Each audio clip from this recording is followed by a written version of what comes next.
You know, when you buy those special, beautiful vine-ripened tomatoes, most of the times, this is how they are picked. Hi guys, and welcome to a new video. How are you doing?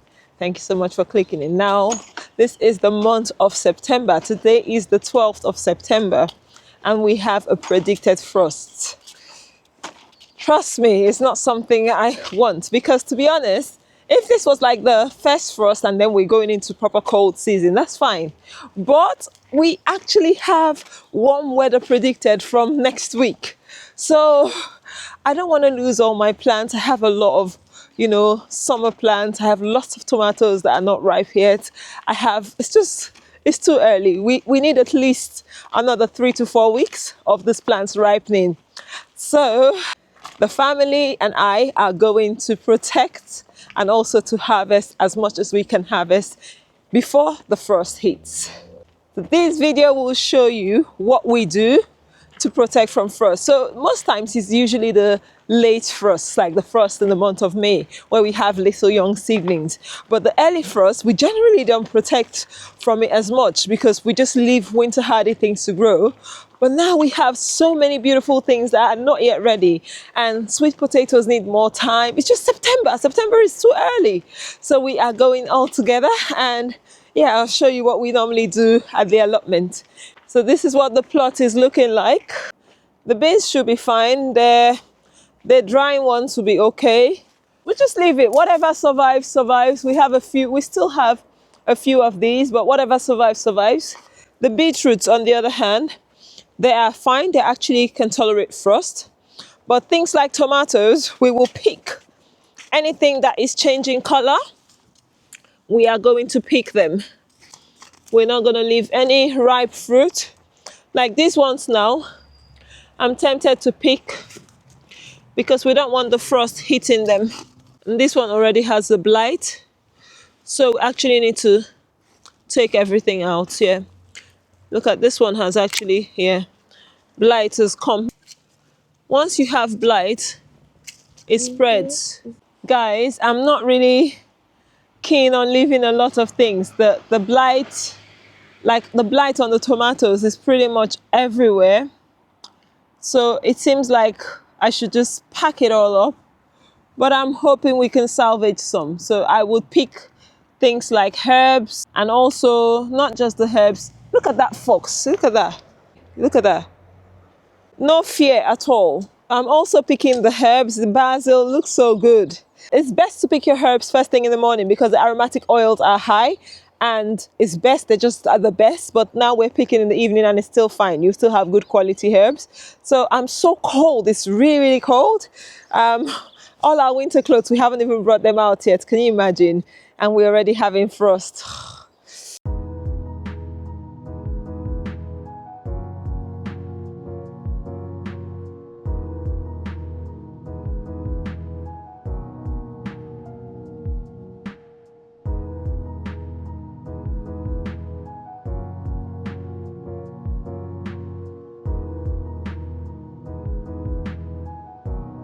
Now, I just want to show you something. If you're harvesting green tomatoes, so you see how these ones are lighter, okay?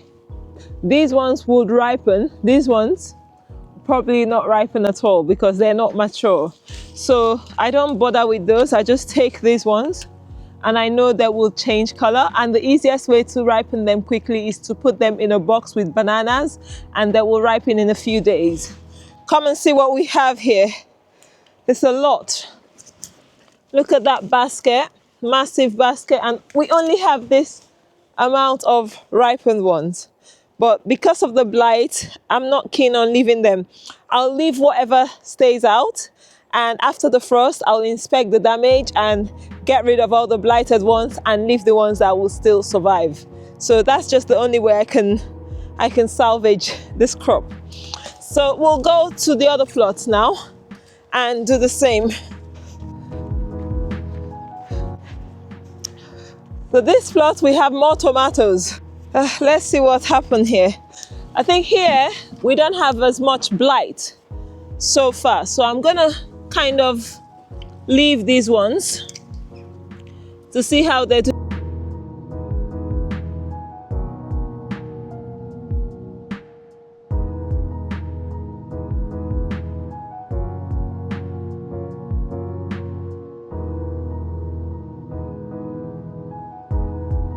Something else we do is cover the sweet potatoes with fleece.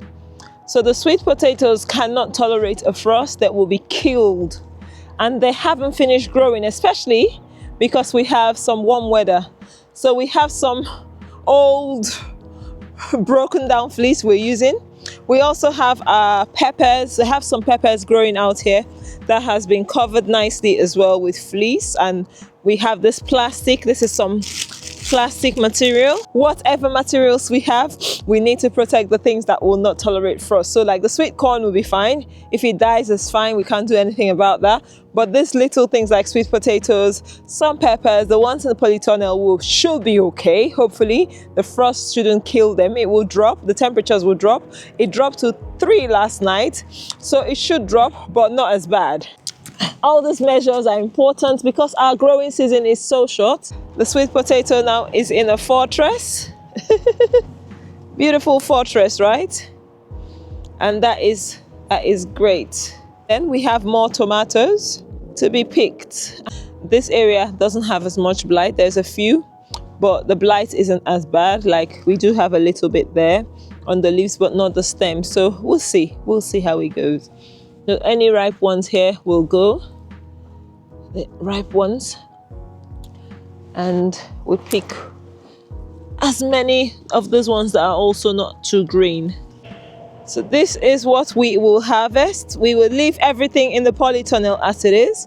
We've got a few ripe tomatoes, but like 4 times of the green ones. I have still left a few on the vine, just in case, you know, whatever, we don't know what to expect. But the ones that are gonna ripen, I have picked.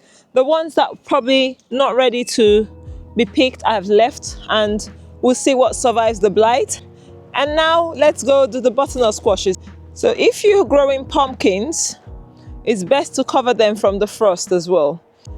So we have some really decent sized pumpkins here, that one. And we also have 2 more here, really big. Look at that one. So I'm gonna use this box and cover them. Make sure I have it firm enough so that the wind wouldn't blow it away. Just use all your old whatever boxes, Amazon boxes and stuff. It just insulates them from being frozen over. I might need to put something over that one so the wind doesn't blow it, and that should secure it. So we are done. This is it, guys. This is what growing food in the UK looks like. We've never had frost this early. This is a record early. So yeah, it's a bit sad to see things come to an end and things wind down, but whatever has a beginning always has an ending, they say, right? Yeah, I'll miss my garden. I'll miss the summer vibes. We still have sunflowers, the late sunflowers I planted, and they're still giving us blossoms. So I'm hoping we still pick some. Some are not even flowered yet. But this is what it is. This is what it is. And these are the measures we have taken. We just cover what we can cover and leave things that we can't. And the frost hardy things, thankfully, would actually like things that are frost hardy. So your greens will be sweeter after the frost. Some root vegetables like carrots, parsnips will even be sweeter when they have had a little frost. Beetroot should be okay. I need to harvest some beetroot, not because of the frost, but I just need some. The beans, the tomatoes, peppers won't do well. The polytunnel should be okay. Polytunnel is over there, as you can see, just all the way over there.